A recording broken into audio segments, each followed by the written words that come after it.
Vamos retomar, começar o painel 5, Políticas de Inovação para a Indústria 4.0, com o toque para coordenar a mesa, o professor Marcelo Fernandes, professor da Universidade Federal Rural do Rio de Janeiro e conselheiro do Corecon RJ. Corecon, aproveitamos para agradecer o apoio para a realização do congresso.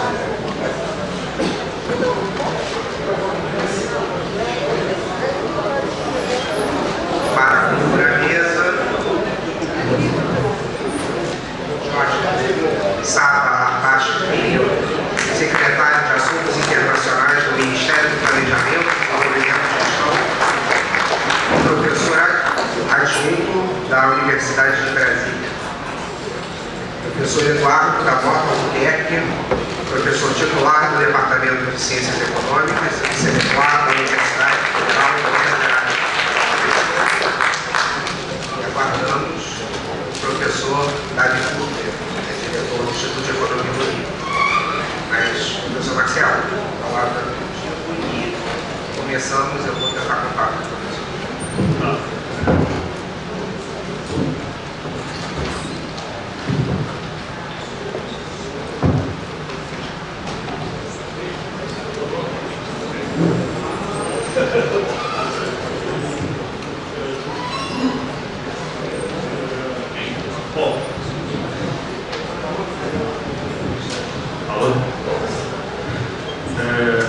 Boa tarde a todos. Então vamos dar início. Enquanto o professor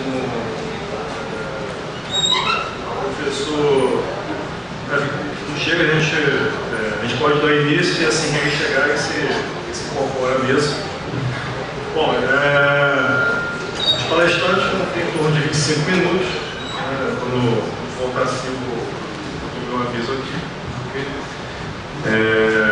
Depois a gente abre para as perguntas, os comentários. Podemos começar com o professor. Vou tentar seguir o roteiro aqui, vou seguir aqui primeiro o Davi Furter, então a gente começa com o professor Eduardo da Mota Albuquerque. Boa tarde.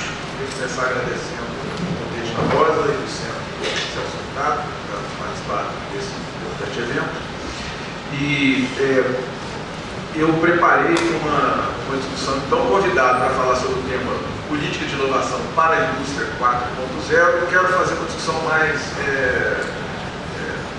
ampla, da liberdade de discutir algumas questões dentro desse tema. Então, por isso, eu quero perguntar se a indústria 4.0 por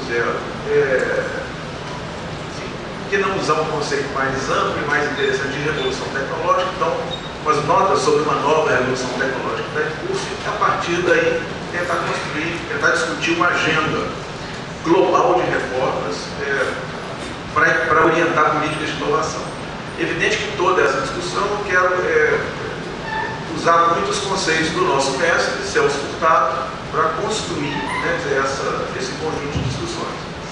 Então, o roteiro, que é basicamente tentar entender, talvez até poderia começar citando Schumpeter, que uma certa feita comentou que quando se fala muito em revolução industrial, não sei o que, é uma evidência empírica que tem alguma coisa acontecendo. Ele, que foi desenvolvido pelo Kondratiev, abrindo uma discussão de ondas longas do desenvolvimento do capitalismo. Então, eu também vou usar essa discussão toda de indústria 4.0 como uma das evidências que tem algo acontecendo. E vamos tentar discutir o que está acontecendo. Depois, eu quero discutir a internacionalização que está em curso, que talvez seja uma característica importante dessa mudança de fase do capitalismo. E aqui eu quero usar uma expressão do Celso Furtado: metamorfose do capitalismo. O título da apresentação que ele fez na UFRJ, quando eu tinha de professor emérito lá. Então, qual metamorfose do capitalismo está acontecendo agora? Dentro delas, as transformações então tem uma particular que é muito importante para nós estudamos os termos de inovação, que é rudimentos da emergência de um sistema internacional de inovação que nós estamos assistindo. Né? E, finalmente, discutir o impacto diferenciado, né, todas as revoluções tecnológicas têm impacto sobre a periferia. De novo, né, o Celso está, a revolução industrial vai estar na origem, né, da clivagem centro-periferia, e cada revolução tecnológica transforma, muda essa divisão que infelizmente persiste entre o centro e a periferia. E dali tirar políticas para essa fase do capitalismo global. Né? Então, tentar ver isso. Bom, então, eu começo numa, talvez seja, estou imaginando que o tempo está começando a contar agora, né? Quer dizer, a introdução.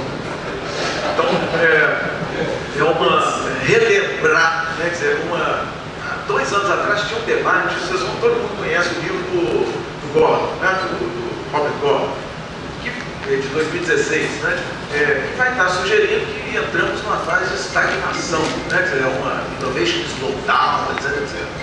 O Lawrence Summers comprou essa bola e começou a falar em estagnação circular, etc. Curiosamente, nesse mesmo momento tem uma explosão de... Então eu botei aqui outro diagnóstico sobre uma revolução tecnológica nova que está em curso. Né? O Rivik, por exemplo, é um que vai falar de terceira revolução industrial, né? Que vai falar de uma nova era de sociedade do custo marginal zero. Né? Essa dupla, Jonsson e McPhee, vão falar da segunda era das máquinas. Né? O Hirschsek, né? Que você vai ter um livro sobre o capitalismo da plataforma capitalista. E um desses autores é o Schwab, que vai falar da indústria 4.0. Né? Então eu estou tomando isso tudo aqui como referência que tem algo acontecendo. Né? Que é ok. E além disso, nos últimos 2 anos apareceu, né, um conjunto de estudos de instituições como a OECD, McKinsey, Banco Mundial, estou usando mais como referência de que tem algo mudando. Né? A OECD com um documento sobre a nova fase de produção, a McKinsey com um documento sobre impactos da automação, e o Banco Mundial com um relatório anual com um tema de dividendos digitais. Né? Isso tudo abriu uma discussão sobre emprego, etc., que talvez teve uma pergunta aqui ontem, que talvez faça parte de uma coisa que é uma certa pressão, um certo terrorismo, né? Sobre a condição de trabalho, porque é evidente que o trabalho não vai ser eliminado, a tecnologia é fruto de trabalho, né? A tecnologia não cai do céu. Então, o que está acontecendo é uma discussão de reposicionamento do trabalho, um tema que depois a gente pode discutir, mas eu queria só comentar aqui. Então, isso tudo são referências, né, dessas grandes transformações. Nós que somos, digamos assim, os neo-jupiterianos, né, nós já temos essa elaboração, né, herdamos isso. Então, isso aqui é um texto da Carlota Pérez, do Cambridge Journal of Economics 2010, que ela vai sistematizar até início dos anos 90, nós tivemos 5 revoluções tecnológicas no nosso planeta. Né? Então, isso aqui é uma tradição que, vamos lá, começa no Kondratiev, passa pelo Schumpeter, tem o Mandel, o Chris Freeman, o conjunto outro a Carlota Pérez, acho que tem um clássico livro do Freeman e do Louçã. Né? Então, a Carlota Pérez apresenta essa síntese aqui, que, para mim, né, o encontro, né, de quarta, né? A quinta revolução tecnológica começou com a invenção do microprocessador da Intel em 71, né? Então, enfim, vai lá, né, a mecanização da indústria têxtil, a máquina a vapor, aço, né, e eletricidade, o motor a combustão, etc. Então, ok, isso aí conhecemos. Agora, nós estaríamos chegando em mais uma, né? Aliás, nós aqui, agora eu peço licença para apresentar um trabalho que eu fiz, inclusive, em conjunto com o meu autor aqui, o Leonardo Costa Ribeiro, fiz. Vocês vão entender o que ele fez. Né? Então, isso aqui é um pouco, esses dados aqui, a taxa de lucro dos Estados Unidos. Ninguém vai discordar que a taxa de lucro é uma variável fundamental do sistema capitalista. Não é dizer, nenhum neoclássico, pós-clássico, pré-clássico, etc. Ninguém discorda. Né? Então, aqui é um movimento da taxa de lucro preparado por um sujeito academicamente respeitado como Dumeli. Né? O Leonardo Costa Ribeiro, físico, pegou isso aqui, processou, aplicou uma transformada de Fourier, se tiver tempo ele pode explicar isso aqui no final. E nós encontramos o seguinte: na verdade o mundo é mais complicado do que aquela coisa de ondas de desenvolvimento capitalista bem organizadas, etc, etc. Aqui, ó, essa série, pegando os Estados Unidos mais líder, né, a gente tem ondas de 23 anos, que são as mais importantes, depois de 20, depois de 35. Então, na verdade, é muito mais caótico e turbulento, né, a dinâmica tecnológica, e a suposição aqui é que há uma combinação do que o Rosenberg chamaria de General Purpose tecnologias de propósito geral, que se combinam, se superpõem e dá essa dinâmica turbulenta, caótica do sistema capitalista. E a pergunta, então, agora seria, né, qual a combinação que está aparecendo? 3 alertas. Né? Primeiro, nós estamos fazendo previsão, cuidado. Né? Na hora que nós estamos falando de tecnologia, incerteza é fundamental. Né? Então, o Rosenberg não vai falar nem incerteza, é ignorância, né, sobre o que vem. Então, calma. Né? É muito difícil. Então, com esse alerta metodológico, vamos ver. Segundo, destruição criadora ou criação destrutiva. Qual é a ordem? Esses relatórios do Banco Mundial, McKinsey, etc., são catastrofistas no sentido de, parece que só está discutindo o lado destrutivo das tecnologias. Vai acabar tudo. Mas aí mas quem é que vai fazer o robô? Quem é que vai fazer o software? Quem é que vai fazer o... Então tem uma tremenda criação de empregos, né? Web, processador de web, não sei o que, etc. É tremenda, né? Isso aqui. Então a coisa é mais complicada, né? Eu fiquei suspeitando que eu acho que eu sou mais, vejo mais vitalidade no capitalismo do que o Banco Mundial. Quer dizer, é um problema do Banco Mundial, para entender o sistema que nós estamos lidando. Tem que tomar cuidado com 2 coisas. Um, impressionismo, né? Porque o Mifflin, por exemplo, talvez seja um autor que é interessante, etc, mas ele vê um robô escreve o livro Fim do Trabalho. Né? Calma. Né? E 2, cuidado com o alarmismo. Né? Essa coisa toda pode ser mais um elemento, né? a luta de classe, etc, né? Você não vai ter emprego para ninguém, então concedam tudo. Calma. Né? Então tem uma... E é evidente que tem uma tremenda dificuldade para avaliar tecnologias que estão emergindo. O exemplo aqui é simplesmente o velho Marx. Né? Um texto recente, uma pesquisa que eu faço com meus colegas, o Antônio, o Hugo, Leonardo Gomes de Deus, nós descobrimos lá que a última coisa que o Marx leu, em 1883, antes que ele morreu, é um livro chamado La Physique Moderne. Ele estava lendo algo que está discutindo, né, fala-se do Siemens, fala do Edison, fala de não sei o quê, um conjunto de tecnologias emergentes, né, que é o esforço, eu estava tentando ver o que vinha. Né, ele gozava que o rei Carvão, rei vapor, ia ser deposto pelo rei eletricidade. É uma conversa de botiquinha entre o Marcos e o Guilherme, né, que é um pouco mais cedo. Então, é difícil isso. Né? Com todos esses alertas, o que dá para fazer? E nós temos que lidar com a herança até aqui, né? O que teve até aqui. Né? Então, essas 5 revoluções tecnológicas, elas vão nos legar uma tremenda pobreza, desigualdade, né, enorme no planeta, uma distribuição mundial da carga da doença problemática, um cenário de aquecimento global. Então a conversa hoje de manhã foi muito importante por causa disso, né, que na verdade todas as tecnologias são dependentes de combustíveis fósseis até aqui, então tem um problema do aquecimento global que nós temos que lidar, e tem novas pressões demográficas decorrentes, né, de longas mudanças demográficas importantes, vidas mais longas. Também que nós temos um médico aqui, que é o Reinaldo, né, que está aqui, porque na economia, às vezes, a gente trata a vida mais longa como um problema fiscal. Né, e lá na medicina é uma grande conquista humana. Né, eu acho que a gente deve tratar como uma conquista humana. E, evidente, uma conquista traz novos problemas, etc., desafios. Então, esses 3 desafios, desigualdade, aquecimento global e mudanças demográficas, devem orientar a discussão que nós vamos fazer. Bom, então vamos lá. Tem uma nova fase, tem uma nova revolução tecnológica. Voltando ao esquema da Carlota Pérez aqui, Carlota Pérez vai falar que cada revolução tecnológica tem um Big Bang. Essa é a diferença entre nós e os físicos. Os físicos têm um Big Bang, né? Porque nós, economistas, já estamos né?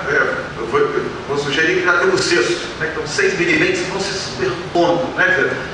Então a ideia é que o que seria o Big Bang dessa fase atual é a invenção do World Wide Web, Tim Berners-Lee, gente fina, né? Em 1991. Isso aqui é um trabalho em progresso, nós estamos prometendo que vai ficar pronto em algum momento. O primeiro, o Leonardo Costa está aqui, pegando o documento que nem foi publicado, não é artigo, sabe nada, do Tim Berners-Lee, que propõe a World Wide Web.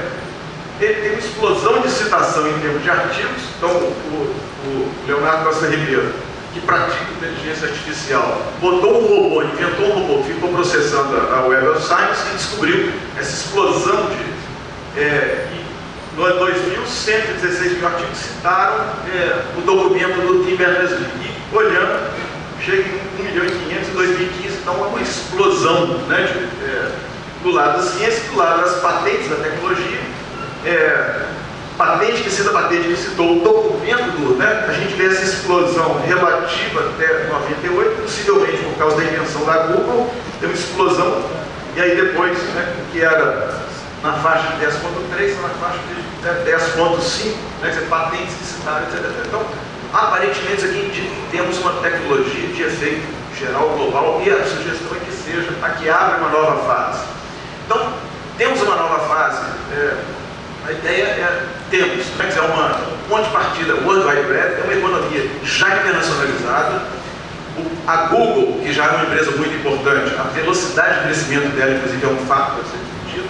Ela já é global desde a criação, porque ela nasceu dentro da World Wide Web. A World Wide Web, por sua vez, né, está dependendo de sistemas de inovação, né, que operando nos Estados Unidos, que é a versão da internet, etc., etc., que vai com o tempo. Então, o resultado é que se cria um novo continente para a acumulação de capital. Então, o capital que já povoou a Terra toda, digamos assim, e agora criou um componente novo, um continente novo, que já está ocupado, e as firmas que são mais valiosas hoje estão povoando esse continente. Né, que é uma Google, né, que é um grande exemplo. E a gente tem que ter atenção a uma mudança. Eu uso o Virgílio Almeida, que é um grande pesquisador da área de ciência de computação da nossa universidade, Celso Napolitano, escreveu no Valor isso aqui. As tecnologias de inteligência artificial hoje são dominadas por Google, Amazon, Facebook e Apple, mas também Baidu, Alibaba e Tencent. É uma disputa. Então, quer dizer, tem uma outra transformação importante, alertada, né, que eu já discuti em outras sessões aqui, que o insuspeito de Economist, tem uma disputa por supremacia digital, não é salário baixo, não é não sei o quê. Então tem um país emergindo, a China, um país líder, né, quer dizer, até esse momento, os Estados Unidos, tem uma batalha no campo da inteligência artificial, etc., etc., né, quer dizer, com aquelas empresas, então os nomes são Google, Baidu, etc., etc. Então, nesse continente, eu acho que tem uma outra coisa, que tem uma particularidade, que está emergindo. Isso aqui é um documento da OECD, né, que é a combinação, é uma especulação em torno de tecnologias diferentes que estão emergindo. São 40, né, que estão ali, né, que eles vão basear isso em setores que estão crescendo mais, o número de patentes ativo, o número de patentes, etc., etc. Então, ali tem 40 tecnologias chaves, né, que eu acho que é importante ter atenção para essa combinação, né, então aqui, então vai ter aqui, né, Big Data, internet, inteligência artificial, nanotecnologia, biotecnologia, enfim, então tem esses 4 quadrantes aqui, né? Então aqui é para dizer que tem algo emergindo, não sabemos o que vai dar, né? Mas já dá para ver sinais, e que nos leva então a perguntar, muito bem, agora vamos voltar para o tema do Celso Furtado, metamorfose do capitalismo. Está tendo uma metamorfose, tem uma fase nova emergindo? A resposta é, provocativamente, sim, tem uma fase nova. O capitalismo diferente está emergindo agora. Tem novas General Purpose Technologies que devem se superpor, aquelas discutidas antes. Tem um salto na internacionalização, que é consequência da pseudo Big Bang, a tecnologia que abre uma nova fase. afirma que é típica e importante, tipifica essa fase do capitalismo, afirma multinacional, né? Então, aqui, abram os computadores, vamos todos lá para a Fortune Global 500 e vamos pegar aquelas firmas que estão lá. Quem são essas multinacionais? Aliás, 160 são dos Estados Unidos, 130 aproximadamente da China, que já está em segundo lugar no mundo, o país que tem mais empresas multinacionais na Global 500. Elas encadeiam esquemas de produção interna, de subcontratação, etc. Tem transformações geopolíticas decisivas, que é a emergência da China. A China, pelo critério PIB, poder de paridade de compra, já é o país mais rico do mundo, todo mundo sabe disso, desde 2012 aproximadamente. Então eu não sei bem o que significa isso, mas deve significar alguma coisa. Então, o país mais rico do mundo não é, pelo critério poder de paridade de compra, não é mais os Estados Unidos. Com todo o conjunto de transformações que vai acontecer, e eu acho que tem um ponto que leva, que o grau de internacionalização é tal que leva ao aparecimento de rudimentos de um sistema global de inovação. Rudimentos. Então, o que é isso? Então, aqui é um trabalho feito pelo Brito, que não é o Gustavo Brito, né? O Jorge Brito já vai entrar aqui com uma contribuição fundamental. Então, a ideia é muito simples, né? Que você tem nós aqui no Brasil estamos estudando o Sistema Nacional de Inovação, nós estamos discutindo isso aqui, né? Tem firmas locais, tem afiliados de multinacionais, firmas locais e universidades, muito bem. Só que está todo mundo conectado, né? É bem intuitivo, né? Dá para discutir, cada fluxo desse aqui tem uma literatura por trás. Então tem fluxo ligando a subsidiária à matriz, fluxo ligando uma universidade a outra universidade, fluxo ligando uma empresa brasileira com uma universidade dos Estados Unidos, etc. Então temos Então, ok, bacana, pusemos isso no papel, e aí começamos a tentar cavar evidências empíricas. Conseguimos, né? Quer dizer, Então aqui nós temos, né, dois trabalhos, um já publicado, né, que pega a rede de coautoria internacional, então artigos com coautoria internacional. O total de artigos com coautoria internacional, quer dizer, um autor no país, outro autor no país, alcançou o número de 416 mil em 2015. Isso aqui corresponde ao total da produção científica mundial em 95. Então tem algo aí né? Aí, esse artigo a gente termina dizendo: nós, Léo, Márcia, Leandro e eu, né? Dizendo, olha, não tem rudimentos aí no sistema global de inovação. Aprovaram o artigo, mas estão felizes, então estou repetindo, né? E aqui é um trabalho que vai sair, Jorge Brito, né? Nós estamos fazendo isso aqui, que é fluxo por citação de patente, patente que cita patente, né?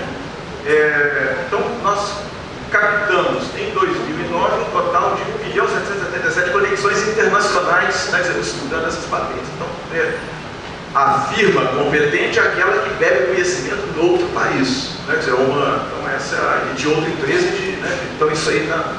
Só que é tão importante que está alterando a dinâmica, né? Então a gente quer sugerir que tem evidências de rudimentos do sistema global de inovação. O penúltimo tópico, então, é esse aqui. Agora, sabemos, com o Celso Furtado, ok, a primeira revolução, a revolução industrial tem impacto tão importante, cria clivagem centro-periferia. Eu gostaria de estudar com mais detalhes. Isso aqui é um trabalho, desculpa fazer isso aqui, mas é um final de trabalho de um curso, né? Eu botei. Então eu peguei a turma e dividi o seguinte: você vai pegar a Índia, vai descobrir o que a Índia produziu em 1750, depois descobrir o que a Índia produziu em 1850.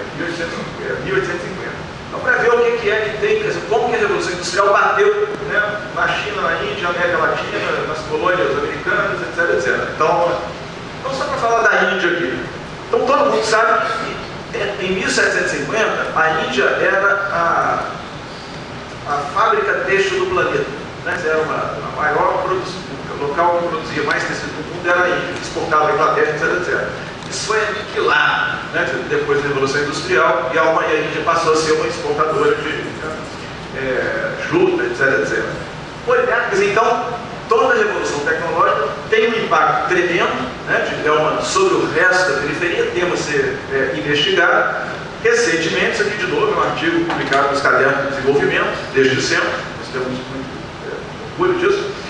O Léo Ribeiro aqui, né, de novo, né, nesse artigo aqui, eis o mundo, o centro está aqui, medidos por produção científica, artigos, produção tecnológica, patentes. Então aqui é o pessoal que, quem é rico, tem muita patente e muito artigo. Então, basicamente está aqui. E a ideia é que a periferia ela é inteiramente heterogênea. O Brasil está mais ou menos por aqui, os países mais pobres do mundo estão por aqui, e tem países que nem estão aqui porque não tem um artigo, uma patente, etc. Então, esse, né, patente e artigo passou para cá em 2012. Né? Então, vai mudando, né? E a América Latina se movimentou daqui para cá. Né? O pior país da América Latina estava aqui em 1974, o melhor estava aqui em 2012. A Ásia se movimentou daqui para cá. Né? Então tem uma discussão de crescimento, estagnação relativa, etc. Aqui é o Brasil. Isso é novidade do Brasil? Não. Então, de novo, história econômica é fundamental para ser auscultado, vamos aprender, né, com isso. Infelizmente não saiu os anos aqui. 1870. O que é isso aqui? É o PIB per capita brasileiro em relação ao PIB per capita do país líder, que são os Estados Unidos. Né? Dados do Madison. Né?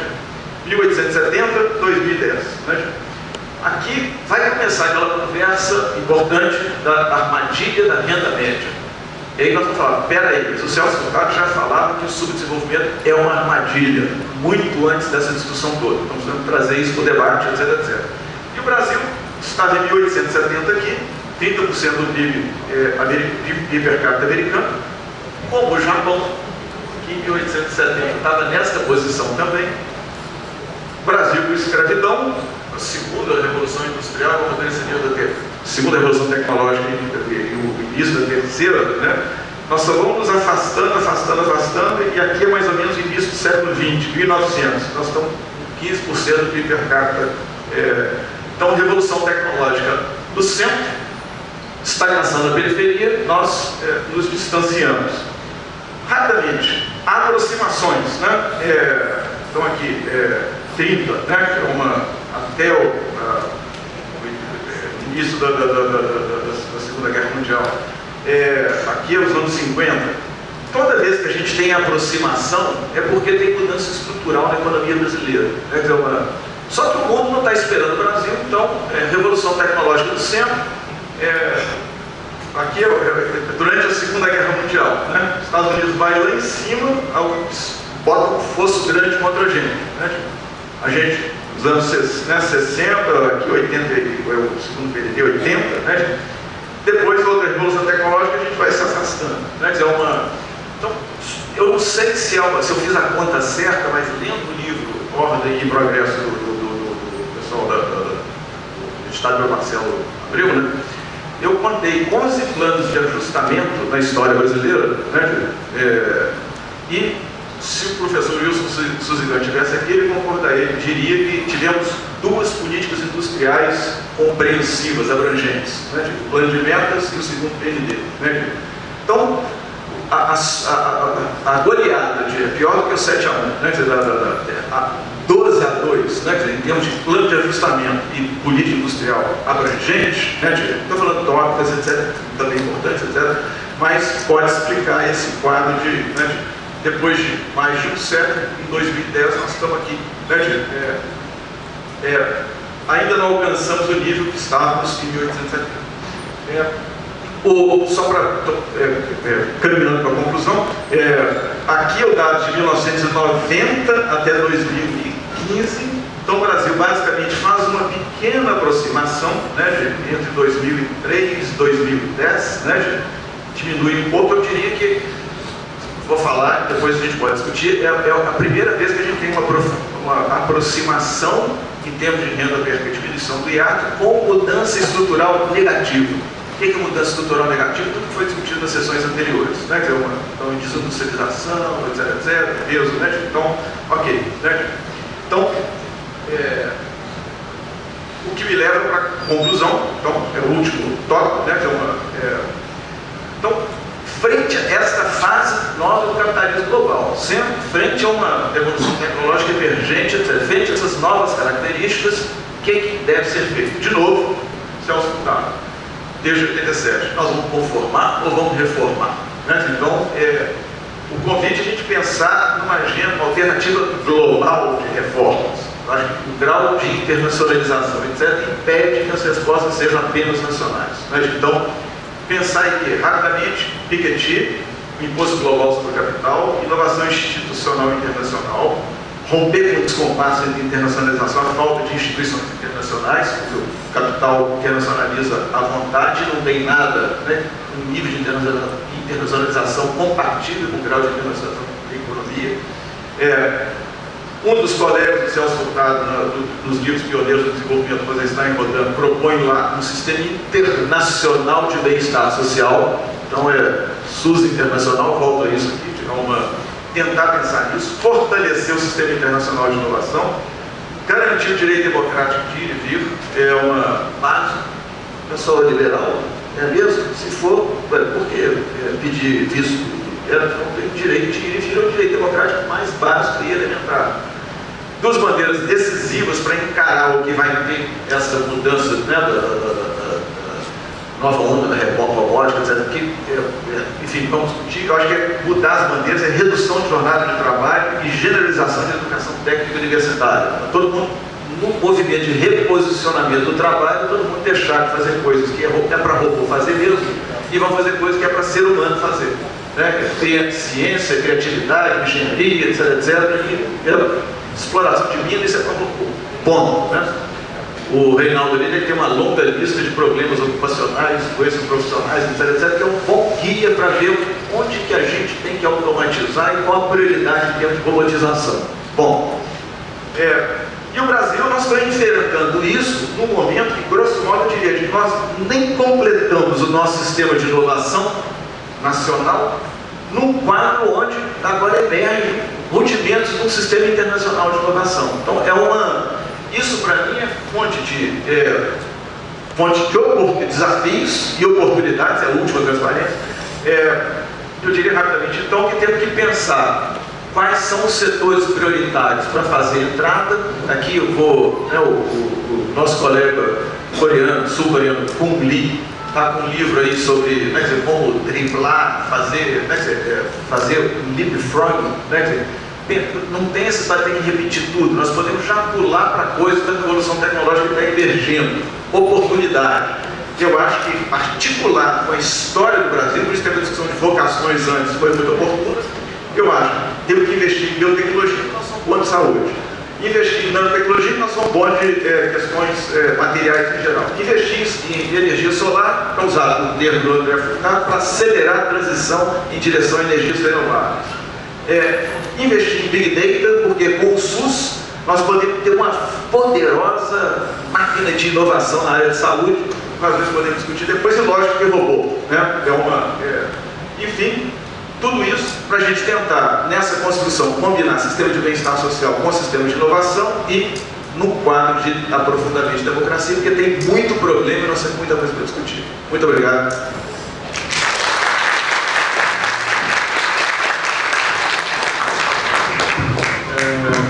Obrigado, professor. Eu queria chamar o professor Edwin Cook para compor a mesa.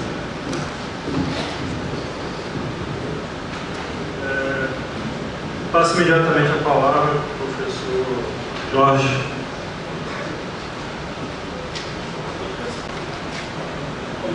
Boa tarde, depois de todos os colegas da mesa. Uma grande alegria estar aqui hoje. No Centro Celso Furtado, tratando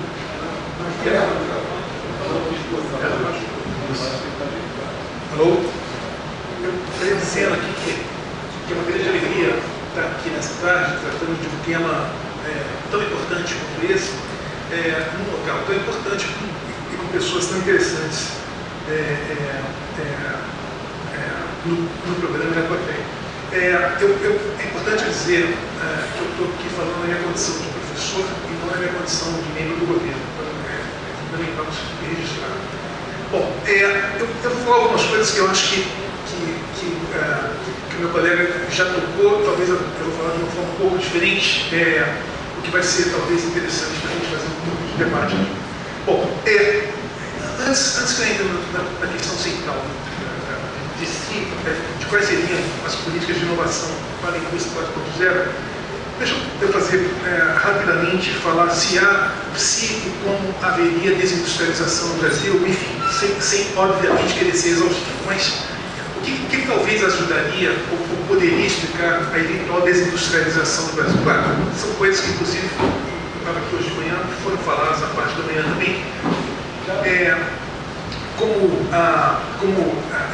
a desaceleração dos investimentos na economia, tanto no setor público como no setor privado, isso foi bastante tratado de manhã, e isso, claro, teve vários impactos na indústria brasileira. Grande apoio ao setor de commodities, seja commodities agrícolas, commodities minerais e outras commodities, que ganhou uma proeminência muito grande, inclusive no lado político, né? A economia política das commodities se tornou uma coisa, voltou a ser bastante importante nos últimos tempos. A gente tem a emergência da economia digital, em que parte dela é invisível, porém ela tem uma grande importância para diversas perspectivas da economia. A gente tem mudanças importantes na estrutura da economia, sendo que as contas nacionais convencionais são capazes de capturar não apenas essas mudanças, mas o tamanho dessas atividades econômicas, e eu vou mostrar rapidamente aqui um gráfico para vocês. A gente tem mudanças na natureza e na composição dos bens, que está associado a esse ponto que eu acabei de falar, que tem a ver com o próprio conceito do que seja um bem industrial, um bem tangível e um bem intangível, né? Onde está ali que divide um e outro, é cada vez mais difícil de você identificar isso aí.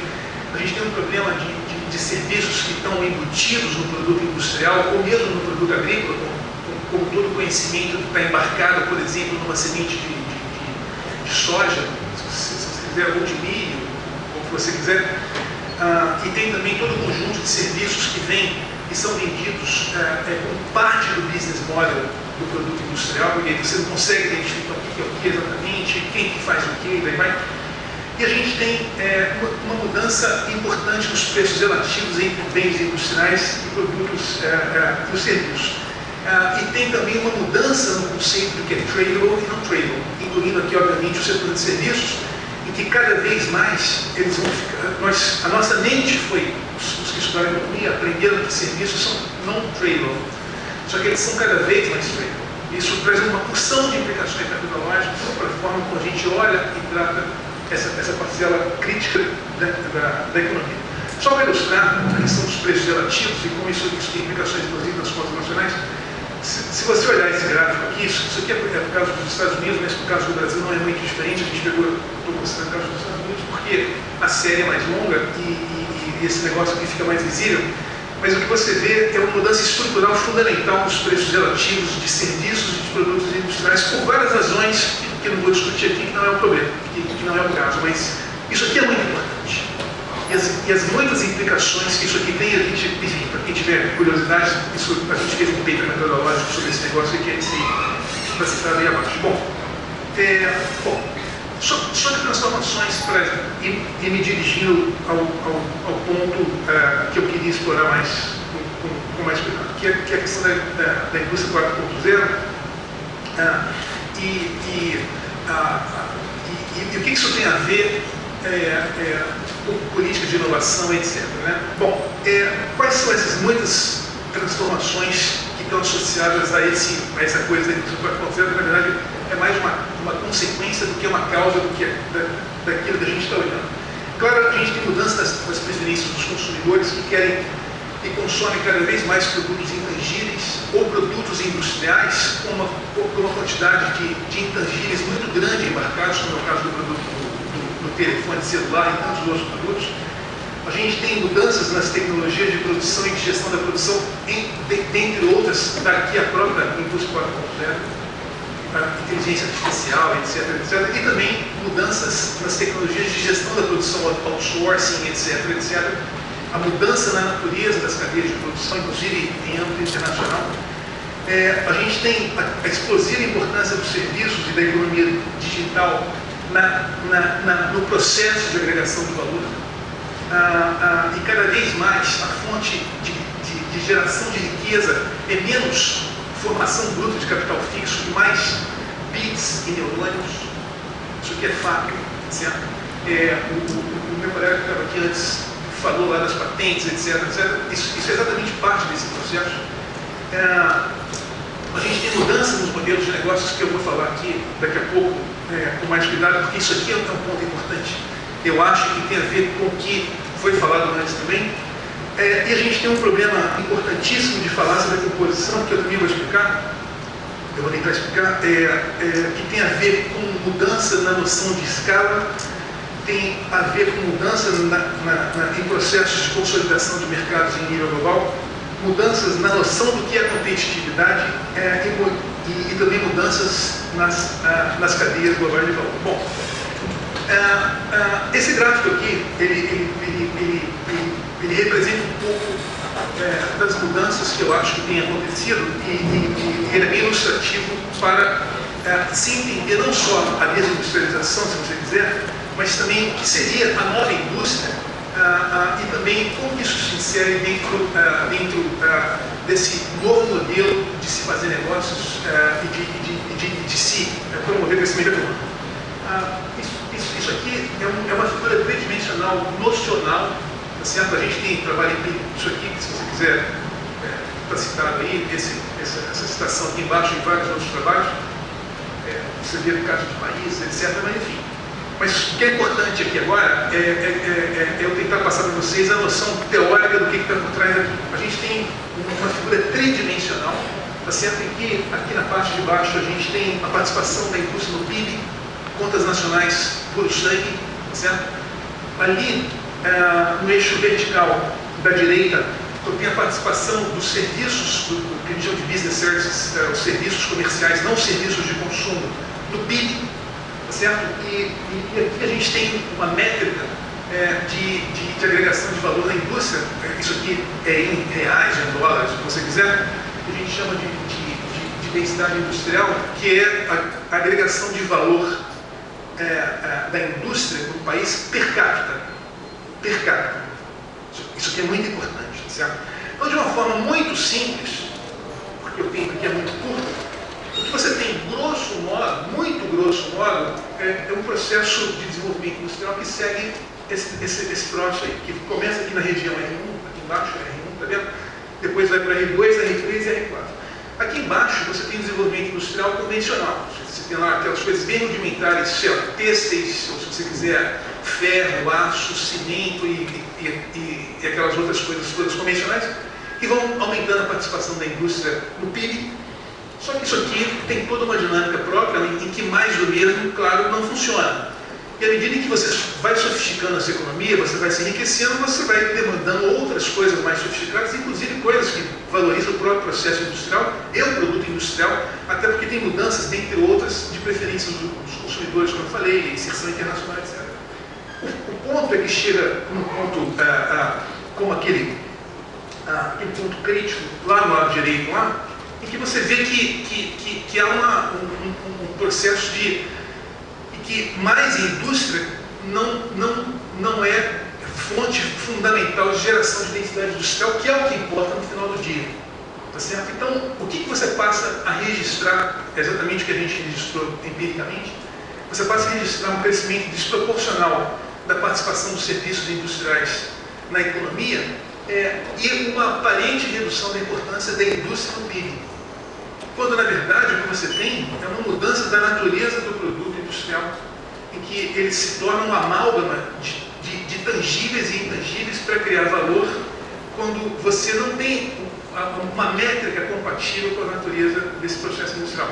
Nesse paper aqui que tem essa figura aqui, a gente faz um estudo detalhado para o caso dos Estados Unidos, e mostra que, na verdade, a indústria americana, em vez de ser 11,5% ou algo assim, na verdade ela chega a ser 25% quando você muda de uma forma bastante razoável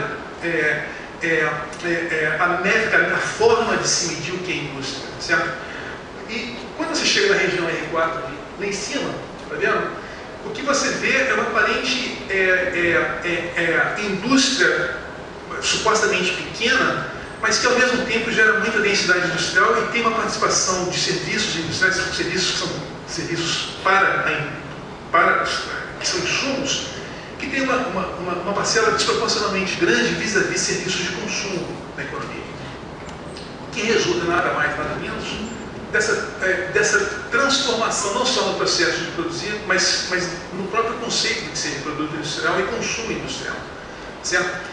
Se você olhar o caso do Brasil, eu poderia ter colocado aqui o caso do Brasil e dos Estados Unidos, eles estão basicamente um em cima do outro, porém, os Estados Unidos estão ali em cima do R4 e o Brasil está cá embaixo no R1.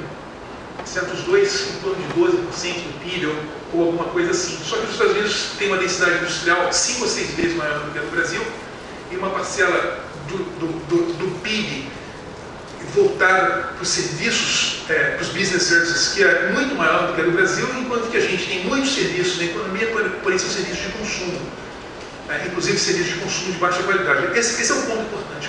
Um outro ponto, antes que eu mude de slide, é que quando você vai olhar, sabendo que os serviços são super importantes para a economia, especialmente como insumos de produção e pós-produção, você deveria esperar que um país em que o setor de serviços, como no caso do Brasil, é tão grande, desproporcionalmente grande, cerca de 70 e alguns pontos por cento do PIB, como no nosso caso, 73% ou algo assim, você deveria esperar que a gente tivesse, se você tem muito serviço, é porque a sua economia também se sofisticou do ponto de vista de produção de serviços sofisticados.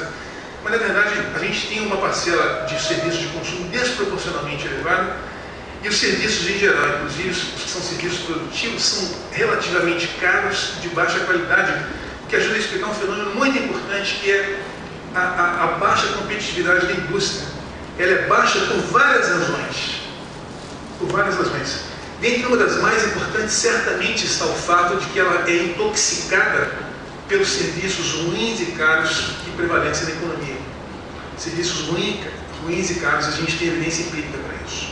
Certo? Mostrando quem é a típica empresa de serviços no Brasil, o acesso delas à tecnologia, mercado, a escolaridade do dono, blá blá blá, certo? Essas coisas todas. Então, ela é fortemente intoxicada pelo ambiente em que ela está inserida. E esse é um ponto bastante importante. Bom, esse é um ponto importante. Aqui a gente tem indústria 4.0 na veia, tá certo? Entre a região R3 e a região R4. Mas eu queria falar agora de um outro ponto importante que tem a ver com o 4.0, que é o conceito de comoditização digital. Certo? Comoditização digital. Isso tem a ver com uma coisa que foi falada por você, que é uma mudança nos modelos de negócios que estão em curso nesse momento na economia global. E eu acho que tem uma mudança fundamental na economia global. E talvez essa seja de verdade disruptiva. É isso? Se convencionalmente a gente se acostumou a acreditar que o que importa é aço e cimento, certo? E se o que importa é muito estoque de capital para o trabalhador, no sentido mais convencional possível, isso é assim por causa do modelo de negócios que prevalece, certo? Quando você tem uma mudança que vai na linha do que você falou, essa mudança toda na natureza de se fazer negócios, na natureza daquilo que se desenvolve e se vende, e que é cada vez mais serviços e economia digital, cada vez mais você decompõe produto, você vai ver isso aí, está lá, é métrica, certo? Só que, para além disso, a gente tem uma mudança fundamental, que é uma mudança do modelo de negócios para se ganhar dinheiro. E essa mudança do modelo de negócios passa por esse conceito de comoditização digital. Se a gente tipicamente se acostumou a acreditar que uma máquina de última geração é o que vai fazer a diferença para você ser ou não ser competitivo para a produção de alguma coisa, do microfone aqui, ou do computador, ou do carro, seja lá o que for, a gente tem uma mudança do modelo de negócios em curso, nesse momento, em que a lógica do negócio não está associada a ter ou não ter o estoque de capital. Quando muito pelo contrário.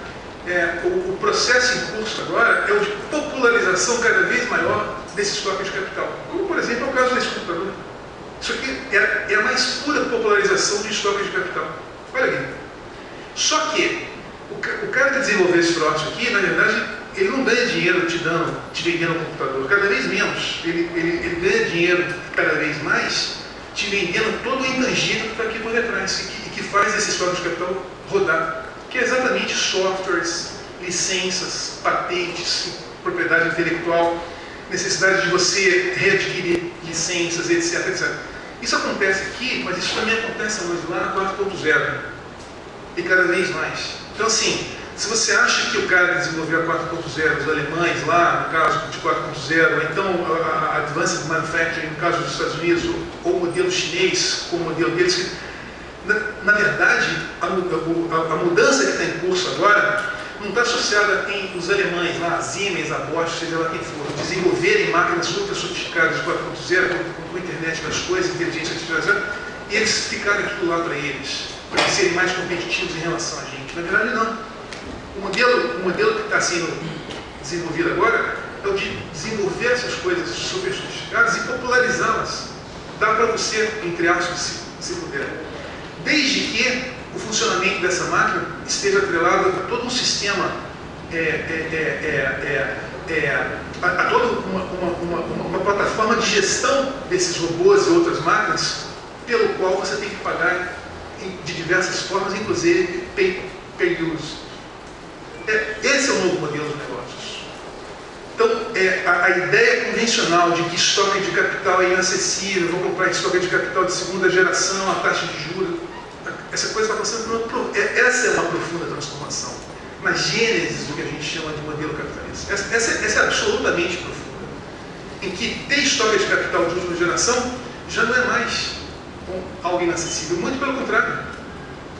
O problema é que ele já não é mais a fonte da diferença. Essa é a diferença. Essa é a grande diferença. Quando você faz o estoque de capital, já não ser mais a fonte primária de geração de riqueza, mas sim o que faz esse troço aí funcionar e ser mais ou menos capaz de gerar e produzir riqueza. Então, o que essa figura mostra, eu vou ter que correr aqui, é como que a comoditização digital banaliza o impacto da competitividade e por detrás está a popularização que o próprio desenvolvedor dessa tecnologia está buscando. Ele populariza a tecnologia, porque na verdade a forma de ganhar dinheiro é outra, como eu já falei. Se você olhar essa outra figura, isso aqui é tudo nocional, estou passando para vocês ideias teóricas, porque a discussão aqui é rápida e eu tenho que passar conceitos para vocês. O que essa figura aqui mostra? Ela mostra que essas tecnologias elas têm benefícios de primeira e segunda ordem. Pense, por exemplo, em e-commerce. Certo? Comércio digital. Certo? Você tem lá as plataformas, Amazon, sei lá mais o que, essas plataformas todas. É claro que se você é uma empresa que tem alguma coisa para vender, se você tem acesso a essa tecnologia, você pode colocar o seu produto numa plataforma de e-commerce. É claro que em tese você vai ter acesso a mais pessoas, em tese você vai ter acesso a sistemas de pagamento, em tese você vai ter acesso à possibilidade de alcançar mercados que você em tese não alcançaria. Certo? E isso tudo me parece ser bem razoável, assim como outras tecnologias. E aí, isso é o que a gente chama de benefícios de primeira ordem associados à popularização dessas tecnologias. Mas precisamente porque essas tecnologias, você tem de um lado a comoditização delas, por outro lado, você tem que essa comoditização está associada ao uso de uma tecnologia que se comoditiza. Não há por que você esperar que o benefício marginal dessas tecnologias vai ser necessariamente crescente. Muito pelo contrário. E é exatamente o que você vê ali nos benefícios de primeira ordem, que a gente tem ali uma linguagem matemática, uma derivada primeira positiva, só que uma segunda negativa. Tá certo? Então, os benefícios deles crescem, só que eles crescem de forma marginalmente decrescente, até que em algum momento eles vão ser muito pequenos, que é exatamente o que você vê, por exemplo, para a última empresa que entrar para vender alguma coisa no Amazon. A esperança desse cara encontrar um grande mercado ali é marginal, em princípio. Certo? Você tem agora os benefícios de segunda ordem. Quais são os benefícios de segunda ordem nesse meu exemplo do e-commerce? São os benefícios associados a quem desenvolve, gerencia e distribui a tecnologia, que no caso é a tecnologia de plataforma de e-commerce. E o que você vê aqui é exatamente o oposto.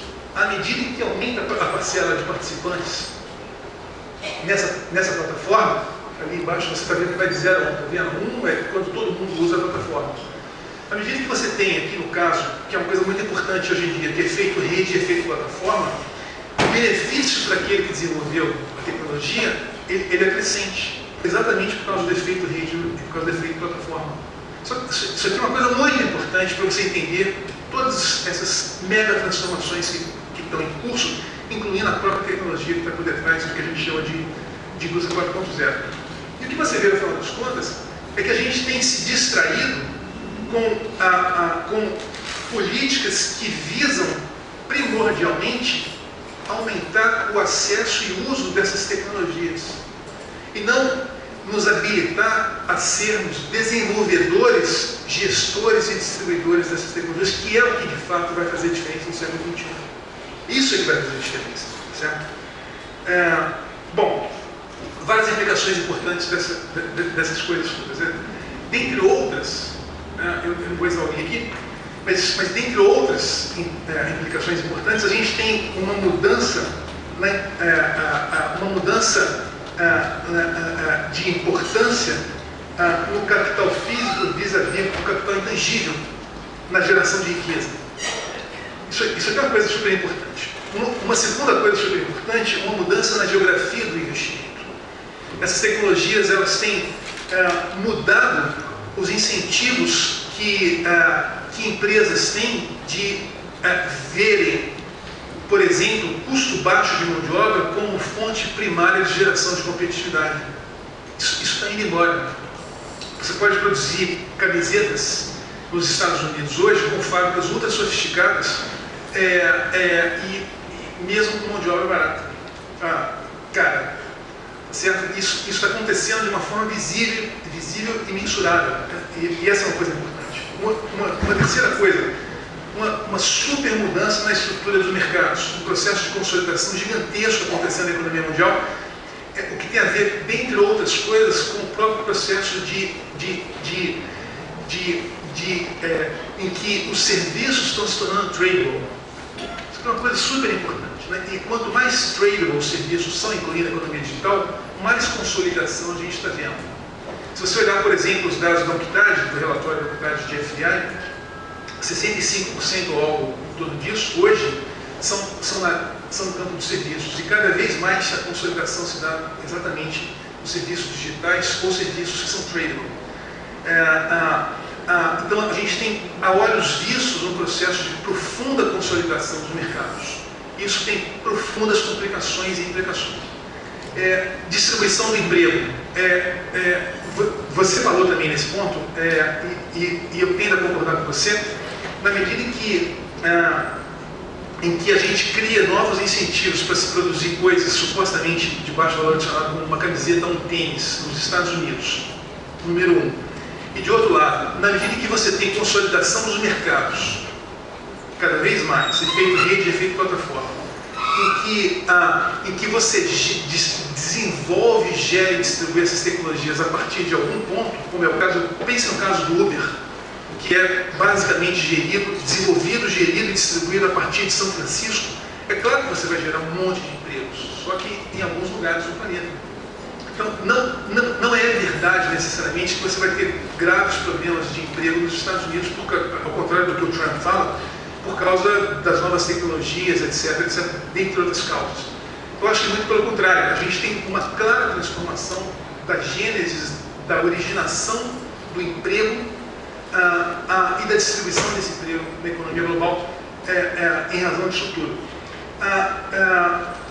Um outro ponto importante é que é muito provável que a gente vai ver, isso a gente já está vendo, mas é muito provável que a gente vai seguir observando um aumento na desigualdade entre países e aumento na desigualdade intra-países. Isso acontece também nos Estados Unidos. Desigualdade interna, mas também uma desigualdade cada vez maior entre países por causa da natureza da geração de riqueza, como eu estou falando. E por fim, aqui, muito provável uma mudança nas perspectivas de crescimento ao longo dos próximos anos e décadas.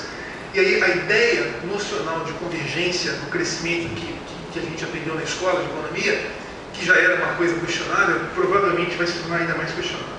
E por fim, bom, se isso tudo faz sentido, quais seriam as de inovação que fariam sentido dentro desse contexto? É claro que a gente não sabe exatamente quais são elas, até porque a gente está passando por uma profunda transformação, inclusive tecnológica e conceitual. A gente não sabe muito bem do que a gente está falando. No entanto, a gente tem alguma ideia do que a gente pode falar. Claramente que políticas de inovação, políticas de capital humano e outras, que capacitem o país para ser desenvolvedor, gestor e distribuidor de tecnologias, é algo que provavelmente tem uma importância muito grande. Certo? Uma segunda coisa, cocriação e compartilhamento. É muito improvável que você vai conseguir ser desenvolvedor, gestor e distribuidor de tecnologia, especialmente quando o próprio ciclo de vida dos modelos de negócio, o próprio ciclo de vida das tecnologias cada vez encurtam mais.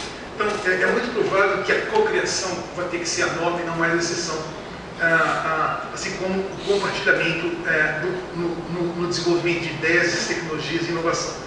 É muito razoável acreditar que, precisamente por causa que a gente está passando por uma mudança tecnológica tão profunda, que isso abre possibilidades de leapfrogging. Exatamente porque a gente está mudando. Só que, para você entender que você pode fazer leapfrogging e daí você desenvolver tecnologia, políticas para você explorar esse próximo, é outra história, certo? Não é qualquer um que vai. É claro que a gente tem razões para acreditar que o Brasil possa fazer leapfrogging em algumas áreas, aproveitando esse momento de profunda transição, e as áreas passam pelos que você mesmo concorda com você. Na mesa da manhã falou de áreas que eu acho que, se você falar quais áreas seriam leapfrogging faria sentido, eu acho que as que foram discutidas na mesa da manhã, todas elas seriam, na minha cabeça, candidatíssimas, exatamente porque a gente tem condições de terreno já estabelecidas. A gente não teria que inventar roda, portanto eu acho que faria sentido. Mas enfim, eu acho que é isso. Obrigado.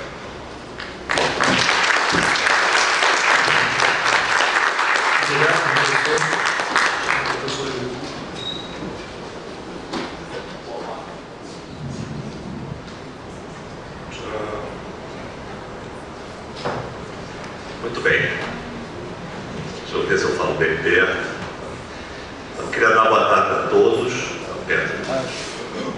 Agradecer sem trocadilho, a honrosa convocação da Rosa para participar desse painel. Não pude assistir a parte da manhã, então vi menções que de repente gostaria de ter assistido. Estive aqui ontem também, parcialmente, e não posso deixar de fazer um comentário inicial que percebo, talvez uma subjetividade minha, um certo pessimismo nas intervenções que foram feitas, as que eu pude assistir, particularmente ontem, tanto o Luciano Coutinho, na sua palestra, quanto principalmente o meu grande colega Joãozinho Furtado, que sem dúvida deixou muito visível uma certa percepção, né, sobre limitações muito fundamentais, muito essenciais e estruturantes do próprio progresso que nós em algum momento achamos que tivéssemos conseguido alcançar no esforço de industrialização do país, né?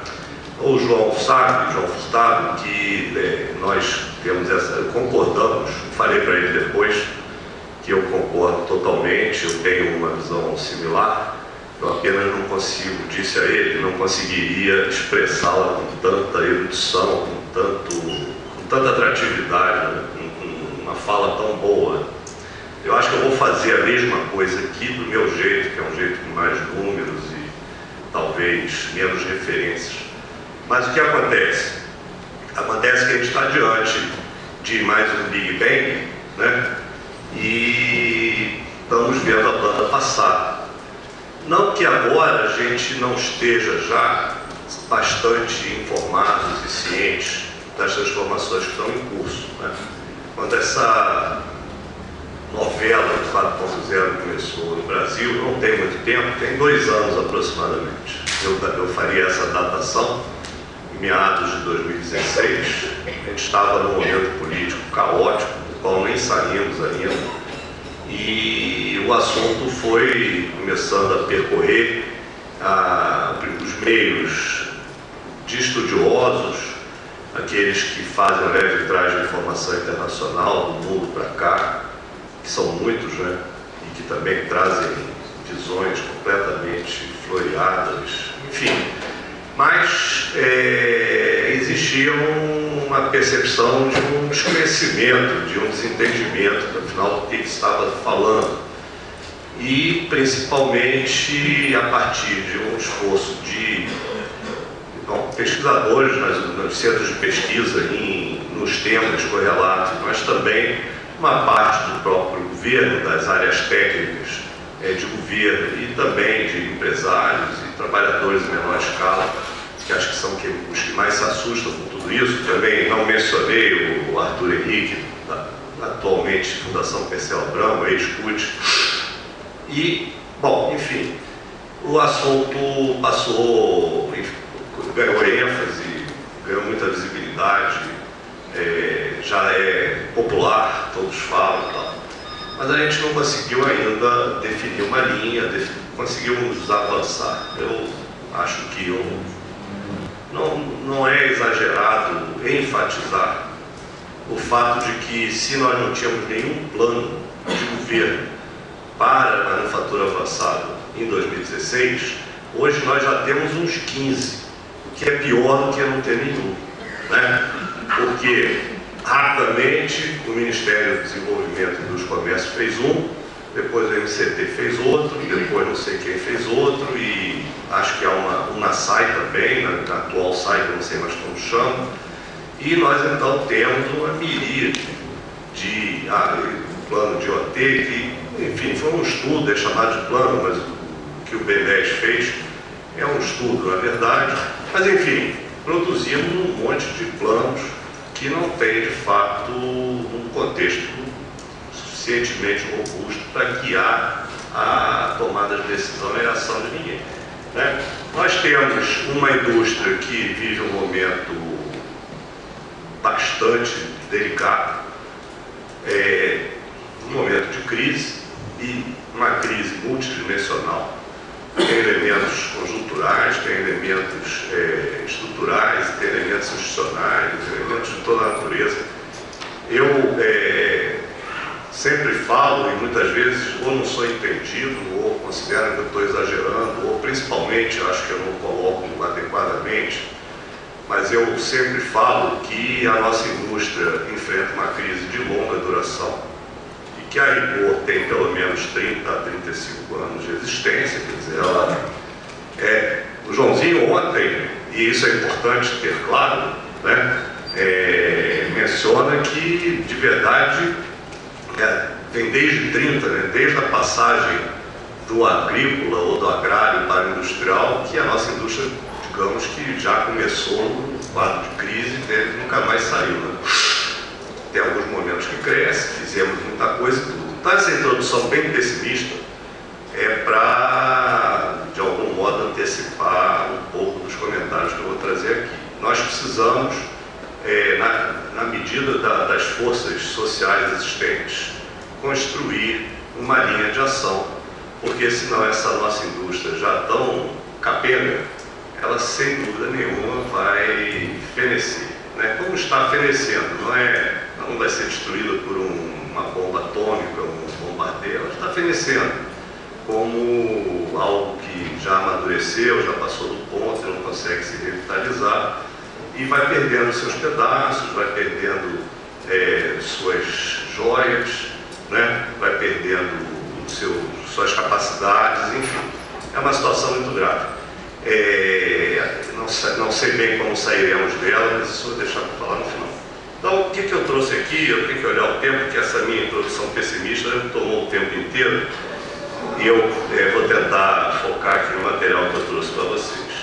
Eu estou trazendo a indústria nos próximos 10 anos, porque foi o horizonte que nós adotamos para fazer a pesquisa que foi mencionada ontem, certamente, pelo Luciano Coutinho, que era o coordenador geral, pesquisa feita pelo Instituto de Economia da UFRJ, Instituto de Economia da Unicamp, a coordenação geral do Luciano, pesquisa patrocinada pela CNI, mais exatamente pelo movimento, pela mobilização empresarial da inovação, a MEI, que é uma iniciativa da CNI, que tenta difundir, né, a importância da inovação entre os empresários, principalmente na prática da inovação, porque falar de inovação hoje em dia todo mundo fala. Bom, nessa pesquisa, isso aqui não está andando, eu vou passar rapidamente, porque isso é ocioso nesse momento. Nós tivemos que fazer uma construção, uma organização, uma classificação, talvez, dos clusters tecnológicos ou os clusters de inovações, que de fato estão produzindo as transformações que todos percebem e discutem separado. E nós trabalhamos com 8 grandes clusters, sendo que 4 deles formam um paradigma digital. Seriam os 4 componentes do paradigma digital. Isso aqui pode ser organizado de formas diferentes, ou existem certamente outras opções de agregar essas coisas, mas no nosso caso, nós entendemos que nanotecnologia, biotecnologia, materiais avançados e armazenamento de energia são as grandes frentes de inovações tecnológicas que estão muito dinâmicas, produzindo efeitos diversos, e além desses, mais 4 clusters que convergem no plano digital, sendo esses 4 as tecnologias de redes, a inteligência artificial, Big Data e seus correlatos, a produção inteligente conectada, né, onde estão a mecatrônica, os sistemas ciberfísicos, os cyberfísicos, a robótica, etc. E também a IoT, a internet das coisas. E isso tudo gera uma convergência, essa convergência gera novidades, essas novidades geram transformações que, enfim, num processo de retroalimentação tem um potencial disruptivo muito grande.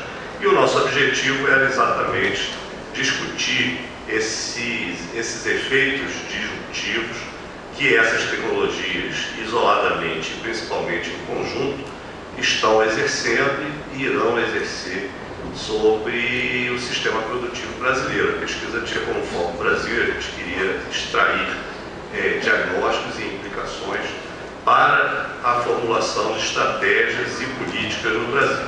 Ok?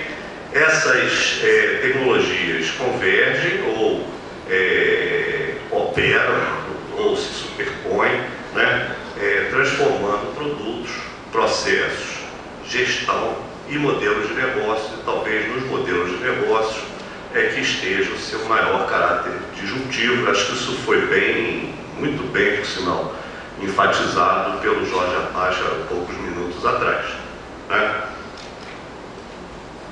Bom, todo mundo já sabe o que é, então basta termos ideias do ponto de vista desse paradigma digital. A manufatura avançada ou a indústria 4.0 diz respeito a sistemas de produção altamente digitalizados, né?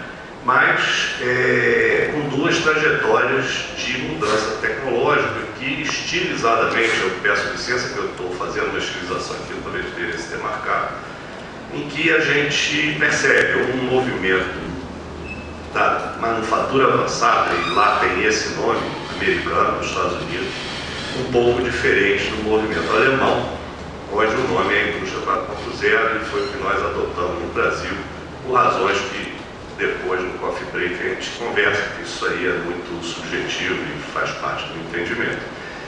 E esses eixos são distintos, aqui nessa estilização, são inversos e levam a resultados semelhantes, mas o caminho de introdução desse novo paradigma aqui está sendo diferenciado. No caso americano, o que está em questão lá, e é o que eles fazem, é colocar a internet nas coisas. Então, existem as coisas, e as coisas agora têm o Big Bang da www, da internet, e trata-se então de colocar a internet em todas essas coisas. Colocar a internet na sua geladeira para que ela comande diretamente o abastecimento dela a partir de um sistema de troca de informações com fornecedores, etc. Ou colocar a internet na mobilidade urbana e fazer o Uber funcionar, embora o Uber nem seja exatamente americano, mas ele está no modelo americano. O modelo alemão é diferente, você colocar as coisas na internet. Na verdade, o que os alemães procuram com a indústria 4.0 é pegar aquele bem de capital, aquela máquina ferramenta que hoje em dia já ou há 20 anos atrás já era um centro de usinagem altamente sofisticado e tal, e ligar isso na internet para que ele troque informação e comande por atuadores ou por sensores ou o que for, comande decisões fabris, etc. É muito mais ligado a um foco industrial propriamente dito. Na verdade, os dois vão convergir e eles já convergem propriamente.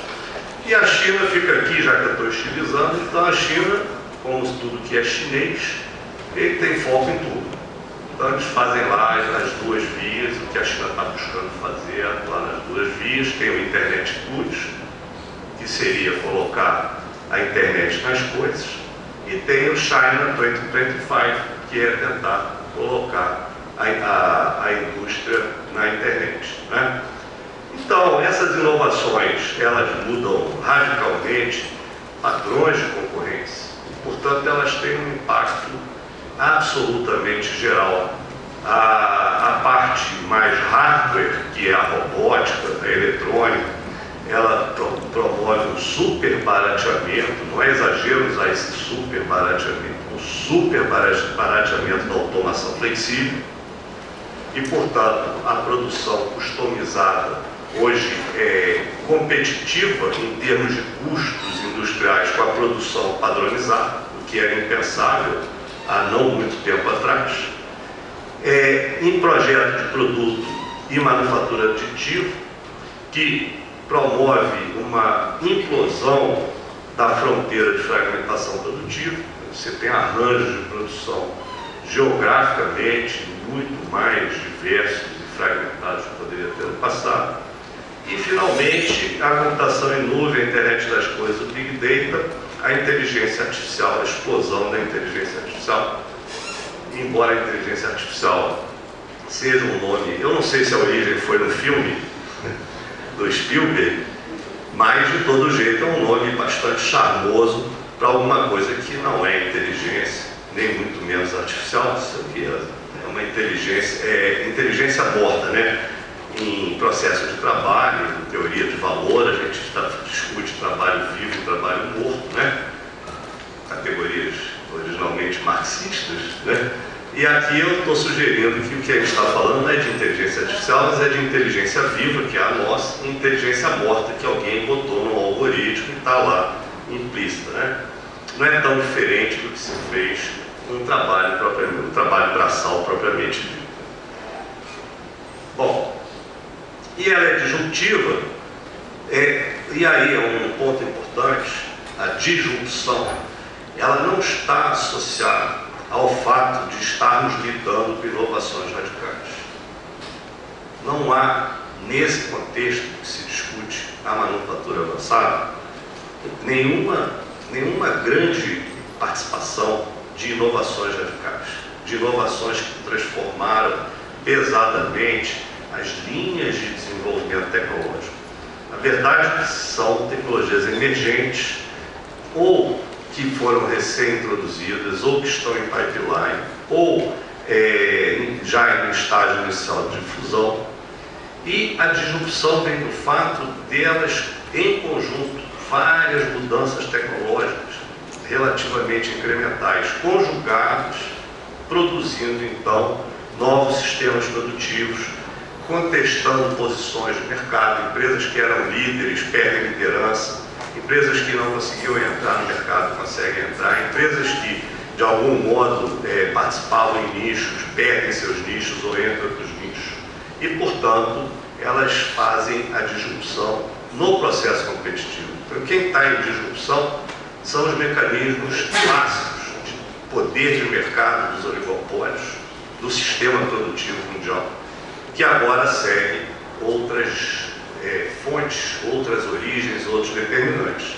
São os determinantes da competitividade que estão sendo disrupcionados, se é que essa palavra poderá um dia existir, ela certamente não existe, né? E, portanto, é um fenômeno mais econômico-social do que um fenômeno científico-tecnológico.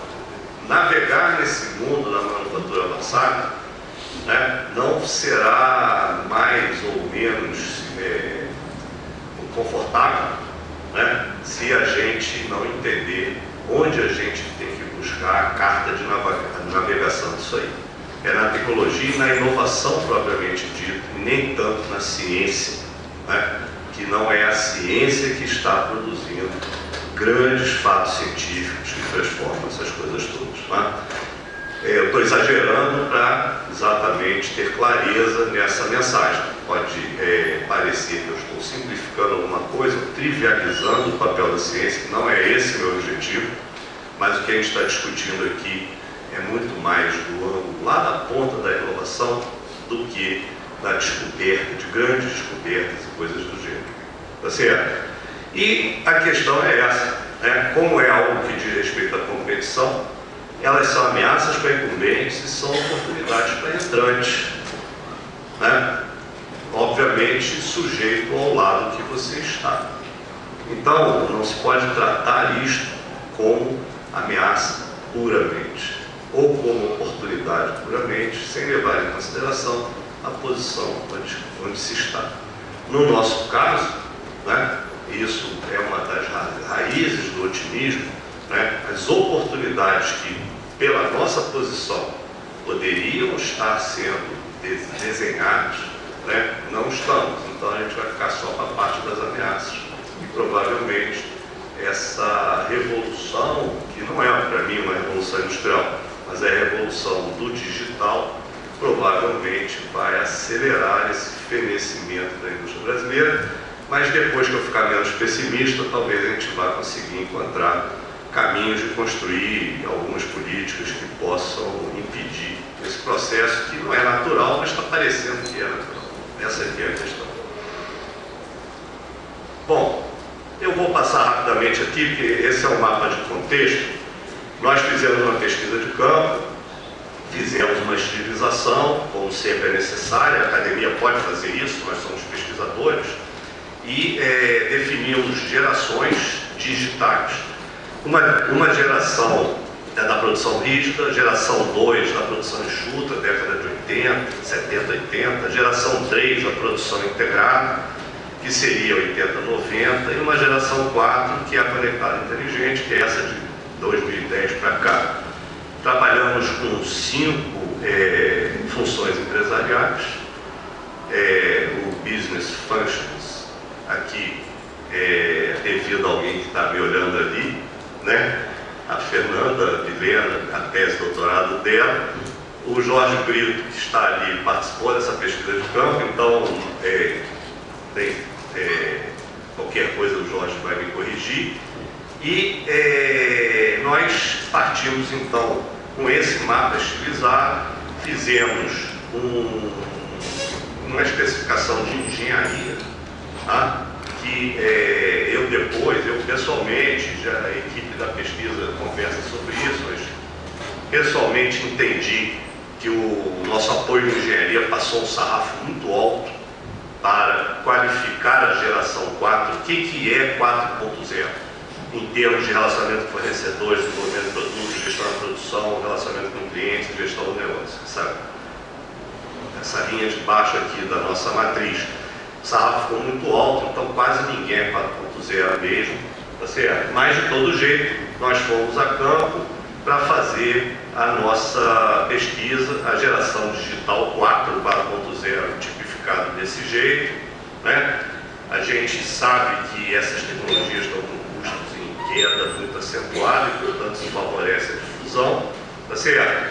Nossos respondentes, 725 empresas responderam à nossa pesquisa, empresas com 100 ou mais empregados, e, de modo geral, eles têm uma visão de que a probabilidade de difusão da geração 4 no Brasil em 10 anos, ela é alta. Então, eu posso falar as cores, é o vermelho muito alta e o verde alta, significa que em torno de 66% a 70%, dependendo do caso, das nossas empresas entendem que a geração 4 digital estará efetiva no Brasil em 10 anos.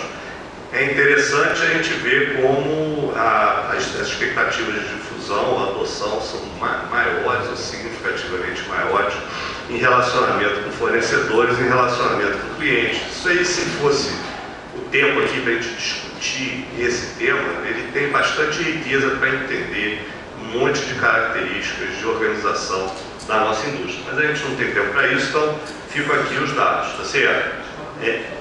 Oi? Mais 4?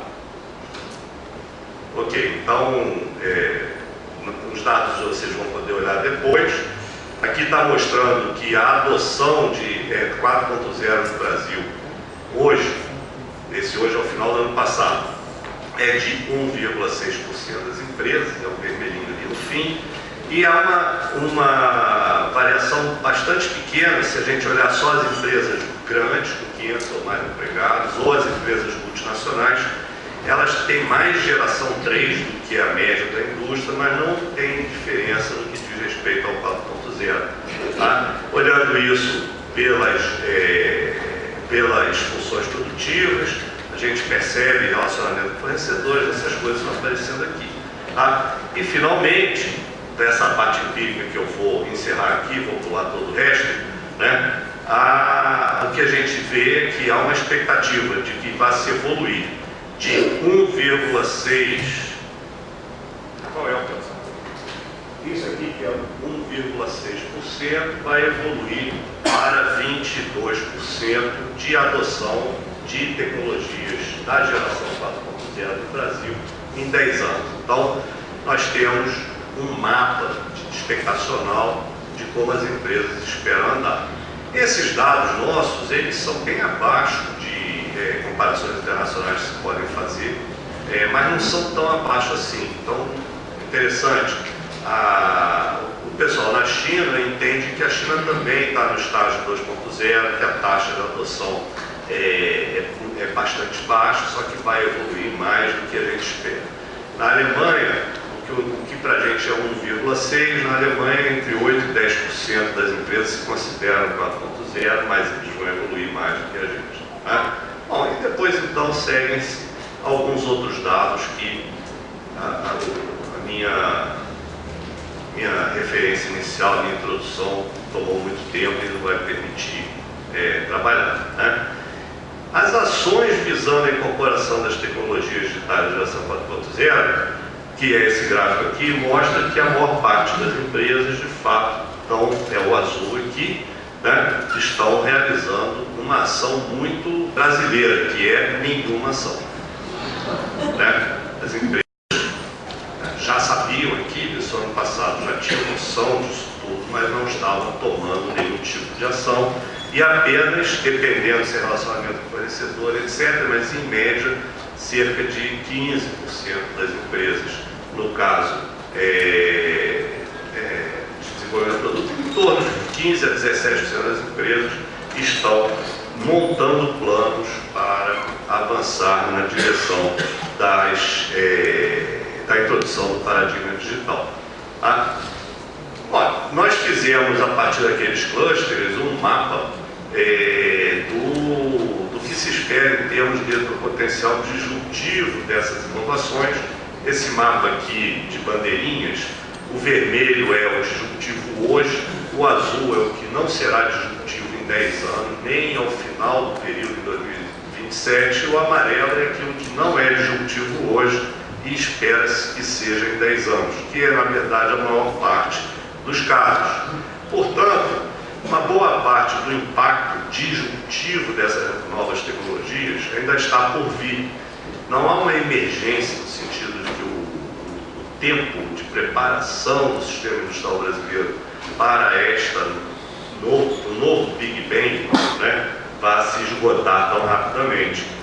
Mas, de todo jeito, em algumas situações, como inteligência artificial da indústria de capital, nossos especialistas detectaram que, de fato, está havendo uma transformação extremamente pesada e impactante já nesse momento, exatamente nos setores que nós somos acostumados a valorizar como estratégicos para poder fazer o que o Jorge diz, que não é apenas embarcar pacotes tecnológicos, que o Joãozinho tem certeza que acontecerá, porque a nossa indústria sabe sobreviver, né? Mas a gente não vai conseguir, talvez, construir capacidade de desenvolvimento desses pacotes tecnológicos. Isso vai marginalizar a indústria brasileira, alijar a indústria brasileira de poder extrair o que tem de valor, o que tem de oportunidade nessa transformação. Tá? O lado positivo do tempo é que para quem planeja, é possível experimentar com ser estratégia. Mas para quem apenas imita, esse é o lado ruim, né? Não há uma receita de bolo para fazer a passagem para o digital. Essa foi um aprendizado importante, uma conclusão importante da pesquisa que nós fizemos. Né? Ela não é trivial porque, para fazer o paradigma digital, e aí é importante, alguns acham que é bastante simples, porque você vai ter uma tecnologia incorporada em pacotes e vai poder então simplesmente comprar isso, botar na sua empresa e dar um saldo descontínuo do seu estágio de desenvolvimento para um novo estágio, como se fosse comprar um novo tear. Isso aconteceu quando se passou do tear a lançadeira, que se usava ainda na década de 70, 80 no Brasil, se passou para um tear a jato de ar. Aí você ensinou alguém a operar aquilo e você multiplicou a produtividade daquela máquina por 30, demitiu um montão de gente também, mas com alguma facilidade. Mas para fazer o 4.0, você tem que fazer um ajuste na manufatura, na produção e na gestão. Não é trocar uma máquina por outra. Você precisa de uma arquitetura empresarial muito bem azeitada, porque senão você não consegue botar manufatura, produção e gestão simultaneamente. Você precisa fazer ações em toda a empresa. E isso tudo com sincronia. Porque você não consegue colocar a compra na IoT se você não tiver o estoque.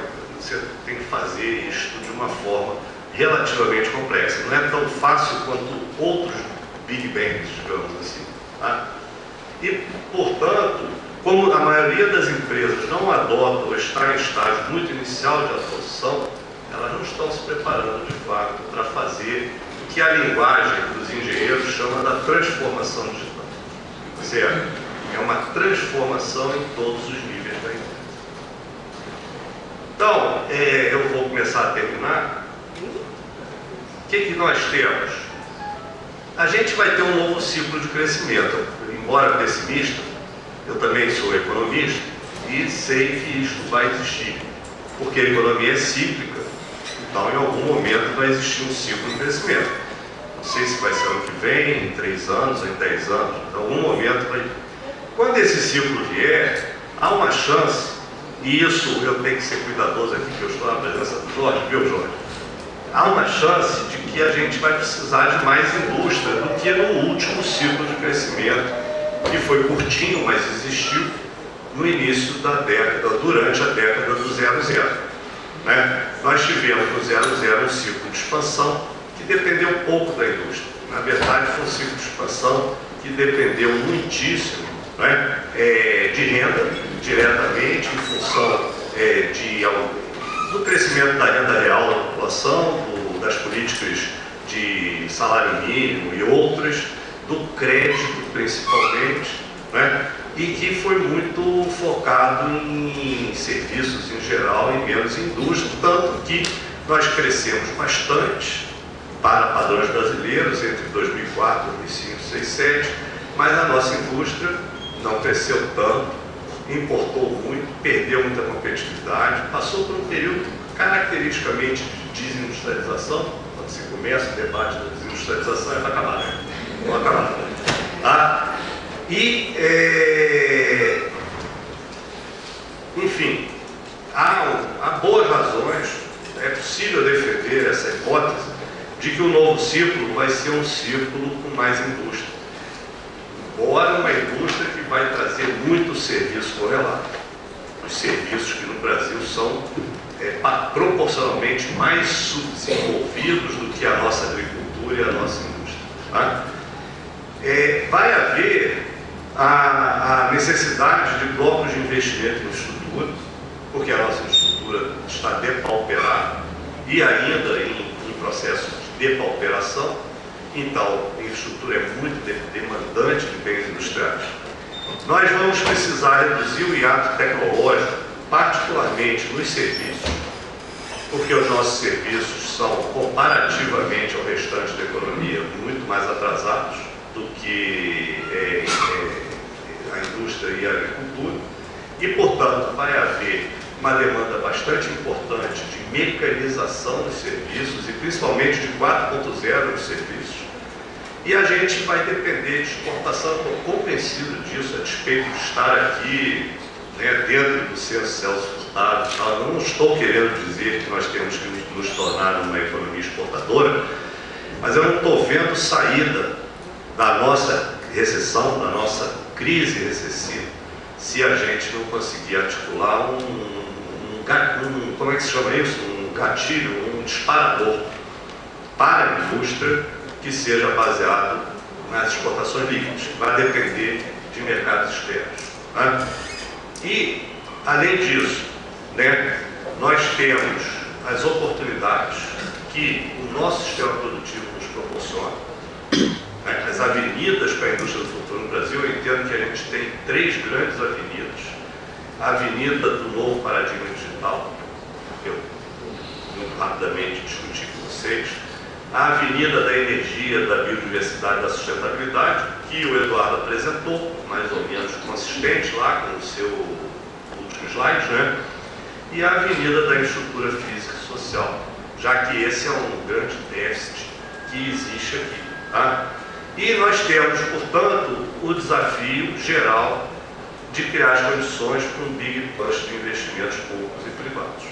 A gente precisa conseguir construir as condições para uma onda de investimento de grande proporção, que vai envolver tanto o investimento público, quanto também o investimento empresarial, que se encontra muito limitado no Brasil.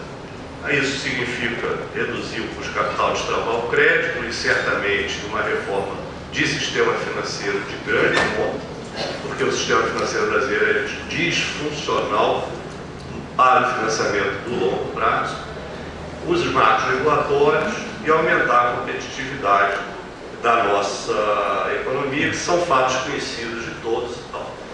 Eu teria ainda um pouquinho a dizer, mas o meu tempo acabou, eu vou ficar por aqui.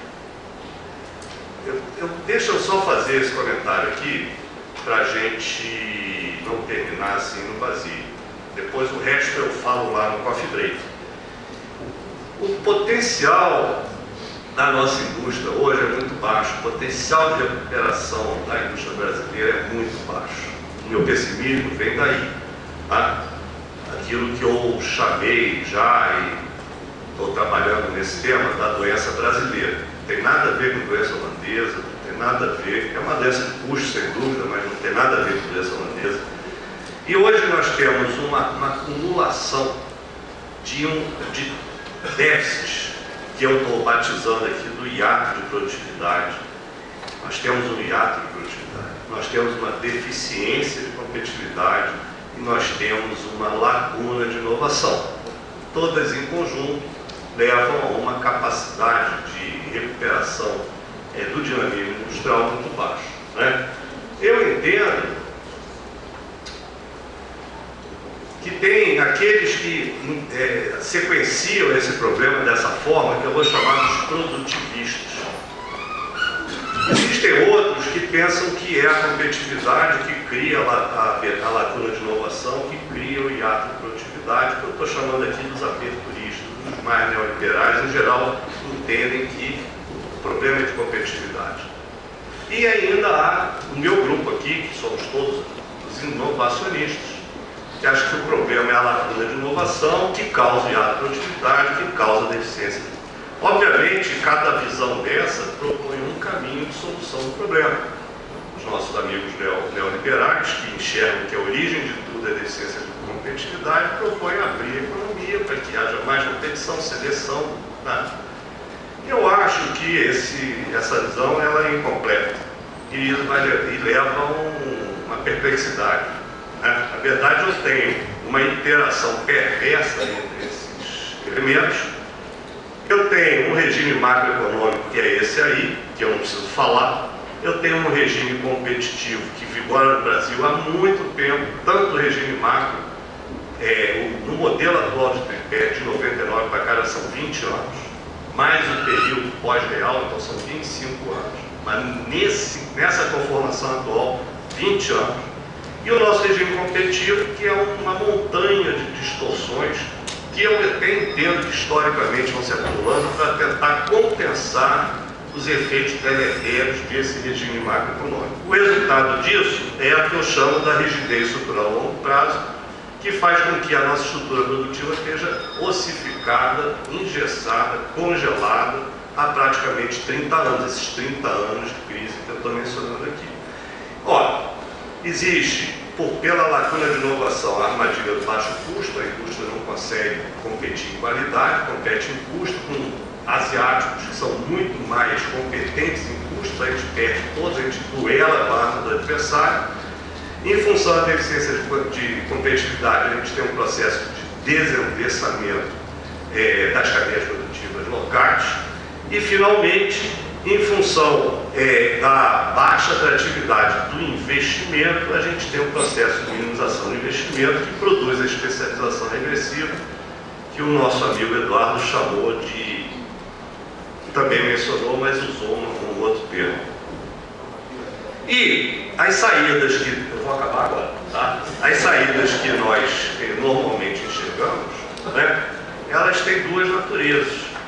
Então, um monte de gente do nosso grupo, né, entende que o que a gente tem é que fazer políticas de inovação para agregar valor e concorrer em qualidade e conseguir escapar da armadilha do baixo custo. Já um outro grupo entende que o problema do desadensamento ele tem que ser combatido com políticas de conteúdo local. E nesse mix de políticas a gente tenta atuar naquelas origens da doença brasileira que não são as decisivas, que necessariamente a gente precisa mudar o regime macro e o regime competitivo da nossa indústria. Tá?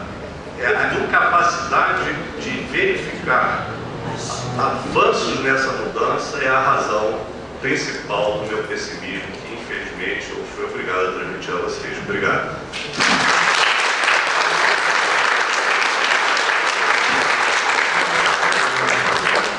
Obrigado, professor. Desculpe pela demora. Pelo andar da carruagem, né, nós já estamos com o tempo estourado, tá? Então, acho que infelizmente não tem me chamado a atenção aqui. Nós temos um coffee break, depois vamos ter a palestra com o embaixador. Nós já chegamos no nosso limite. Tá? Então, a gente vai poder, em outro momento, então aqui agora no coffee break, né, as professores podem debater com a plateia face a face.